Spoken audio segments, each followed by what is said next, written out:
señor padre de familia, señoras, distinguidas colegas, queridos alumnos. En esta oportunidad seguimos el cronograma sobre las reflexiones de cada semana, los miércoles de cada semana. Precisamente quiero reforzar algunas ideas, algunos conceptos sobre lo que dijimos la semana pasada acerca del diagnóstico o el FODA familiar. En estos tiempos modernos del siglo XXI, de la era digital, la ciencia y la tecnología han inventado cosas que realmente mucha gente lo adquiere teniendo una vida de calidad. El único detalle, queridos padres, como ustedes saben, muchos de ustedes también tienen sus hogares cómodos, hay comodidad en la sala, en la casa, eso está muy bonito. El detalle que yo quiero rescatar, queridos padres, es que para adquirir esas cosas materiales, para tenerlos, necesitamos dinero. El dinero, para obtenerlos así, de acuerdo a las normas de la sociedad, trabajando, es necesario tener un buen trabajo, una buena remuneración, pero para tener un buen trabajo, una buena remuneración, se necesita tener una especialidad. O sea, cualquiera pues no gana bien, eso somos conscientes todos. Entonces necesita tener un buen trabajo, tener estudios, una profesión o tener también una especialidad técnica calificada. Es en este punto donde yo quiero hacer un alto y decirles, entonces tenemos que cambiar las actitudes que tenemos en nuestra familia. Es necesario, obligatoriamente, nosotros, bueno, ya tenemos una vida hecha de una u otra manera, de muchos tienen negocios, etcétera, etcétera, son profesiones, pero nuestros hijos, ¿qué? Nuestros hijos creo que deben empezar desde ahora, ya con la dirección de papá, mamá, hacer un alto en la vida y empezar a evaluar si nuestros hijos lo que están haciendo con sus 12 años, con sus 15 años, 18 años, si tiene buenos resultados o realmente está logrando resultados que no esperaba. O sea, las cosas no están saliendo bien. En esta circunstancia, queridos padres, es que nosotros como colegio recomendamos hacer un diagnóstico o FODA familiar. El primer punto, rápidamente, es que tanto los hijos como los padres debemos darle el ejemplo, por supuesto, los padres primero, tener una hoja de papel y empezar prácticamente a observar, a ubicar dónde están las fallas de nuestra vida cotidiana, especialmente especificando cuáles son nuestras fortalezas, cuáles son nuestras debilidades, cuáles son las amenazas y cuáles son nuestras oportunidades. Tenemos que escribirlo, queridos padres, es necesario escribirlo. Como decíamos en la reunión anterior, escribir ideas, una tormenta de ideas, es para que tenga consecuencias positivas, es como sembrar una semilla en una tierra. Si yo no lo siembro, mi semilla, en una tierra fértil, con humedad, buena temperatura, y la verdad es que esa semilla va a crecer, va a desarrollar todo su potencial, como nuestros hijos. Entonces es necesario escribirlo. Segundo punto, es importante también, queridos padres, que nuestros hijos aprendan a demostrar lo que realmente están aprendiendo en el colegio. Si efectivamente saben comentar, saben criticar, saben defender sus ideas, eso es importante, para que de esa manera ustedes también están viendo si realmente la inversión que ustedes hacen en la universidad, en los colegios privados, si realmente justifica, porque nosotros no queremos hijos que solamente estén viviendo la vida en las comunidades del hogar. Perdón. Por otro lado, queridos padres, es importante lo siguiente.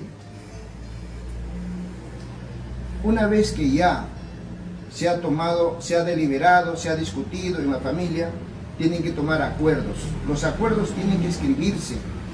Cada hijo debe tener una copia del acuerdo que se toma toda la familia. Por ejemplo, un acuerdo puede ser las normas de convivencia, ¿no? Necesitamos que nosotros aprendamos a respetar nuestros acuerdos. Los acuerdos deben ponerse también en lugares visibles de la casa. De repente en el baño o junto al espejo, ahí están los acuerdos. Cada uno debe cumplir con sus obligaciones. Y nosotros los padres debemos finalmente dar el ejemplo y tener el carácter, tener la firmeza para hacer cumplir los acuerdos. Y tenemos que dar el ejemplo. Porque si nosotros como padres no lo cumplimos, nuestros hijos peor no lo van a cumplir. Por otro lado, también para esta oportunidad he programado una pequeña reflexión rápida de una pequeña historia. Es una historia, como se conoce, metáfora educativa. ¿Qué significa esto? Significa que mediante esta pequeña historia podemos nosotros analizar nuestra vida, compararlo, salvando las distancias, por supuesto. Lo que voy a contar la historia no es de una persona, sino es de una oruga.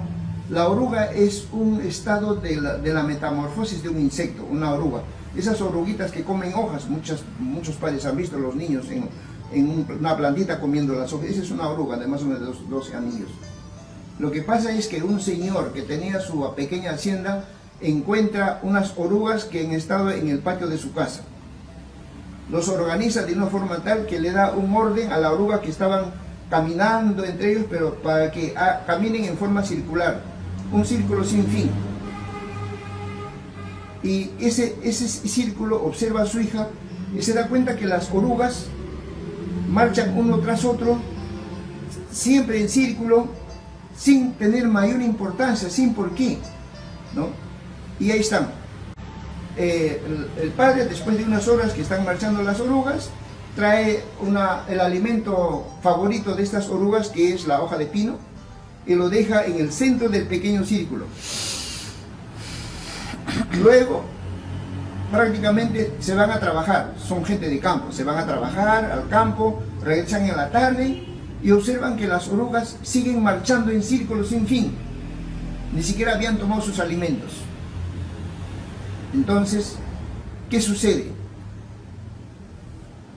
Observan nada más y lo dejan ahí. Al día siguiente, cuando amanece, van a ver a las orugas y las orugas habían muerto. Habían muerto, no se sabe si por cansancio o de hambre, porque tampoco no habían tomado sus alimentos. Muy bien, ¿cuál es el mensaje de esta pequeña historia, queridos padres? ¿Cuál es la enseñanza que nos da esta historia? Repito, salvando las distancias entre nosotros, las personas y estos animalitos. No se olviden que las hormigas, las abejas, las mariposas, todos ellos, estos animales, también tienen una vida social, viven en sociedad, tienen roles. Entonces eso es importante también tener en cuenta. Nosotros también vivimos en sociedad, tenemos roles, funciones como hijos, como padres. Por eso traigo a colación esta experiencia para reflexionar. Estas orugas, el papá, por ejemplo, una enseñanza que tenemos de primera mano es que el papá dice a su hija: ¿sabes, hija? Estas orugas ya estaban muertos, no antes de amanecer, porque cuando ellos marchaban así, en un círculo sin fin, prácticamente, primero, que ellos creían que tenían prácticamente una ocupación que era lo mismo que ser productivo, o sea, hacer cualquier cosa y estaba haciendo bien, o sea, era productivo. Confundieron lo que era la actividad con los resultados, o sea, estaban equivocados. El trabajar, eso no nos garantiza de que estamos logrando nuestras metas, nuestros objetivos en la vida. Por eso es importante cuando ve uno que sus resultados en su vida, ya analizando, ¿no? Comparando con la experiencia de las orugas, no se trata de trabajar cualquier actividad que hagan ustedes por trabajar. Si te olvidas de tus metas, de tu futuro, de tus sueños, de tu proyecto de vida, vas a tener que entrar a una vida rutinaria. Y eso es lo que queremos evitar a nuestros hijos.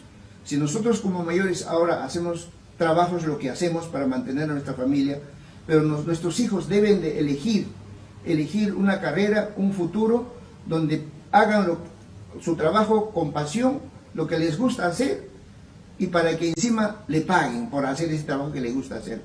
Ese más o menos es el objetivo. Entonces acá, queridos padres, necesitamos de una u otra forma replantear esto, apoyar que nuestros hijos elijan una profesión, una carrera, un por qué tienen que estudiar. No se trata de estudiar por estudiar para dar un examen, pasar de año, no. Tiene que haber una meta, un objetivo. Y eso generalmente, el objetivo del trabajo, el estudio, se engarza esto cuando uno ya está en secundaria. En primaria, desde cuarto grado, quinto grado, también. Hay muchas cosas para conversar sobre este punto, pero necesitamos que tengan en presente esta pequeña metáfora y el reforzamiento que hemos hecho sobre el diagnóstico y la foda familiar. Muchas gracias, hasta otra oportunidad.